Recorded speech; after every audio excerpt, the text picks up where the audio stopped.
Hello everybody, my name is Offbeat Outlaw. Welcome back to a new thing, not our usual shtick here. As you can see, I have shaved my beard. I am now much more family friendly. Some may even call me, instead of an outlaw, an in-law. God, that was terrible. Today we're doing a bit of a fun video. It's not going to be the usual power building or tier lists or skit. Today we got a video. I would like to let everybody know my opinion about your main, and that's how we're going to do. Today I'm coming for everyone's throats. Today I'm going to say what your D&D class main says about you. Let's get into it. Starting off strong, starting off with none other than the Barbarians, as we usually do on this channel. If you're a Barbarian main, honestly, you're good vibes. I like having you at my table. You probably don't understand how combat works very well, and you probably don't know what the fucking action economy is. But there is one thing you do know, and that is rage. You know your bonus action's rage, you know that hit things twice is your action, and you know that if they start running away, you get to hit them again. So at the end of the day, Barbarians are good vibes, and they're just the himbos. Usually, even if they're not a himbo in real life, playing a Barbarian instantaneously turns you into a himbo, and there's nothing you can do about it. Next character. We got Barbarians, we got Bards. Now, Bards, I'm coming for you a little bit. If you're a Bard, it's because you're very socially awkward, and you're trying to vicariously live as someone who is not socially awkward through a Bard. Someone who can talk their way out of any situation, someone who is capable of making friends no matter the circumstance, someone who could seduce and get into the pants, even a literal dragon. However, this does not translate to real life, and you're more than likely just a shy little nerd.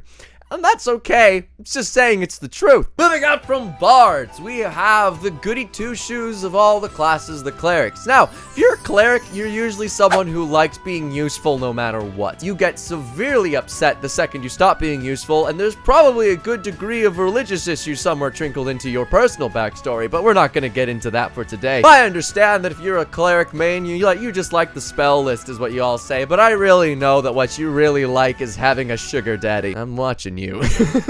Except it's not as much of a sugar daddy as it is an abusive term of employment. I would suggest changing the terms of whatever contract of God you're with. Next up, we have the Druids. Now, if you're a Druid, there's a 90% chance you're a stoner. There's a 10% chance that you are a vegan. There is no in between, and I will not be taking constructive criticism at this time. I understand that why you may like Druid. It's because you like wild shape. It's the utility of the situation. We all just know you want to turn into a dog and talk to animals because you think they're wise. But really, in fact, squirrels are very fucking stupid. Stop making me voice act for every goddamn squirrel, please. Please. Anyway, moving on. We got ourselves our next class that we're roasting today. We got Barbarian, Bard, Cleric, Druid, Fighter. Next up, we have the Fighter. If you are a Fighter, alright, this is my main, so I'm gonna have to go for myself here. There's a few types of people who play Fighter. There are people who don't understand the game at all, and they've just been given this class, and it's the most boring class because it's the most neutral class because you know, at the end of the day, it's just the guy who hits things a lot. But there is another type of person who plays Fighter, and that is the individual who takes this game way too fucking seriously. It is a children's game that adults play that is supposed to be fun. So stop taking 7 goddamn years to make your turn because you have 2 actions, 7 bonus actions, and a goddamn blunderbuss shoved up your ass, and just make your 2 attacks like a good marshal. Anyway, that was me coming for myself there. Now after marshal, after Fighter, we got ourselves our lovely jubbly wait, A, B, C, D, E, F, Fighter, G, H, I, J, K, L, M, Monk! We got ourselves the Monk mains. Now, Monk mains, as someone who used to be a Monk main until they discovered the joy of playing Fighter, you're someone who wants to do a lot of damage, but continuously has a raging inferiority complex for the Fighter. You want to do all the attacks, but the Fighter always does more and hits harder. You want to be the one who uppercuts the big bad evil guy, but the Fighter always ends up getting the last kill. And as a result, you always end up having an inferiority complex, and you're consistently trying to prove yourself. As I know all of you little Monk mains will, you will hop to the comment sections, defend your honor, trying to say the Monk is definitely not like that at all. This is my reasoning why. And I have no interest in hearing it because all you are doing is further proving my point. That's a real catch-22 for you. Don't defend yourselves, otherwise you prove my point. Huh, what are you gonna do now, huh? It's like when you call someone stubborn. Like you're having like a fight with someone and you're like, ah, you're so stubborn. And then they say, no, I'm not. And you're like, I got you there. I got you there. And they're like, oh, you got me too. And then you just sit in that awkward moment where you know it may not be true. Anyway, if you want to win every fight, just call them stubborn and see what happens. Anyway, moving on from stubbornness from monks, let's go into the true stubborn, stalwart annoyances, paladins. Paladins are the people who like to feel very useful in combat, but decided instead of picking fighter or wizard, they pick someone who's much easier to understand. They just stack their smite slots onto every weapon attack they make, and hope to God the thing in front of them dies or does not resist radiant damage. Paladins are a lot of fun, I gotta say. People who play Paladin are usually similar to the people who play Barbarian. They may not understand the combat very well, but they definitely understand when things die. No real qualms with Paladin mains, but I'm watching you on thin ice. Next up, we have the Rangers. Rangers as a class have been traditionally given a really bad rap, often being told that they are the fundamentally worst class in Dungeons and Dragons. And I'd like to say that there's a really good reason why that is. It's because they are the worst class in Dungeons. No, Rangers aren't the worst class. They're just way too situational. God, what is wrong with my hair today? What is wrong with my lighting? Rangers are just way too situational to be useful in the wide variety of situations that you find yourself in when playing Dungeons and Dragons. And as a result, we often have to deal with the fact that the Ranger is getting stuck in terrain that they aren't proficient with, or they just feel oftentimes a little bit left out. Now, Tactics Cauldron of Everything has done a lot to fix this, but this isn't about the class, this is about the mains. The mains are the most defensive group of people you will meet, and it's arguably for good reason. Their class has been shat on for about the entire history of 5th edition. However, you guys can cool off a bit, okay? It's just a meme at this point. It's okay, it doesn't matter, it's a ranger. People are gonna meme on them, and you know what? That's okay. We all know who've looked at the Gloomstalker class how good rangers can be, you know? We all know if we looked at the Horizon Walker class how good rangers can be, okay? So don't worry about it. Your secret's safe with me. And besides, they're sleeper really good, so if you haven't tried a ranger yet, you probably should. They're one of the best mixed spellcasters in my opinion. Anyway, moving on from rangers, we got rogues, the true edgy kings of Dungeons and Dragons. No matter what, your rogue, for some reason, has to have statistically no parents and statistically one edgy rival that they need to kill. There is no way to make this any different, and if you do deviate, you're not a rogue, you're a privileged asshole. Rogues either fall into Batman or Jack Sparrow, and there's no in-between on how they get played. Sometimes they'll be played more like Jack Sparrow and will multi-class into Bard. Sometimes they'll be Batman and will multi-class into Paladin smiting territory. And there's absolutely no way to avoid this. Just deal with it. QRS. Sorcerers! Now, Sorcerers, you guys are a weird bunch now, aren't you?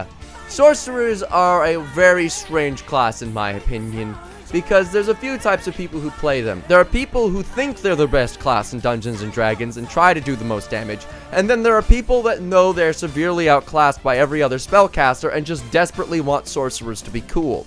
If you fall into the latter category, your name is probably Ballad Boy.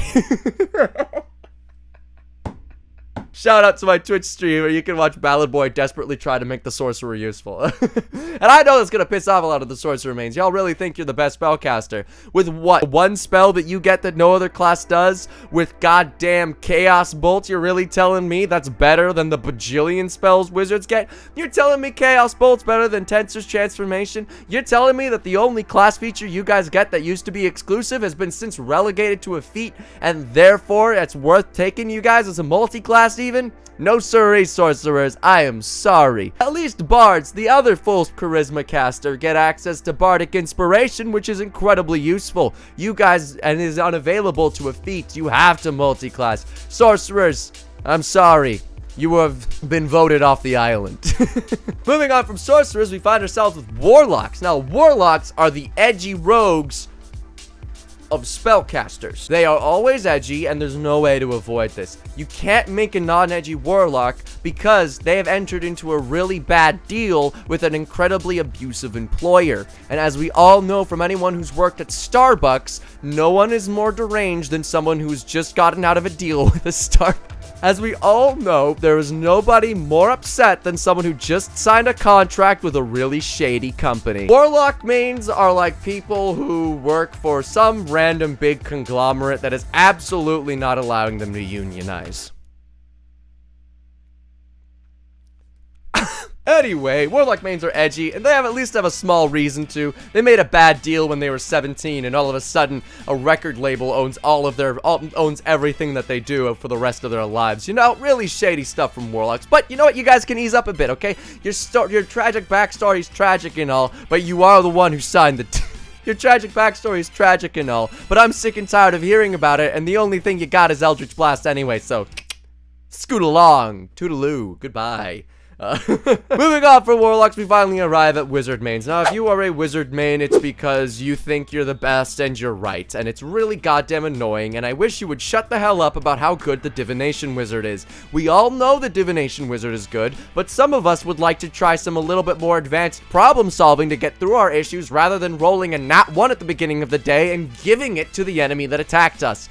Divination Wizards are bullshit, and that's facts. If dungeon masters agree, 9 out of 10 divination wizards are the worst. Divination wizards can kiss my ass, and that's the way it is. As well as the fact, wizards, you need to shut up about your massive spell list. It's really goddamn annoying. I know Tensor's transformation turns you into a better fighter than the fighter, but you don't need to tell me every 5 seconds. I'm really tired of hearing about it. But you know, wizard mains at least are a good class, and it's annoying that they keep telling us that they're a good class, but they are a good class, and we have to handle that. And that finally rounds us all out with artificers. You're either an engineer or somebody who wishes they were smart like a wizard.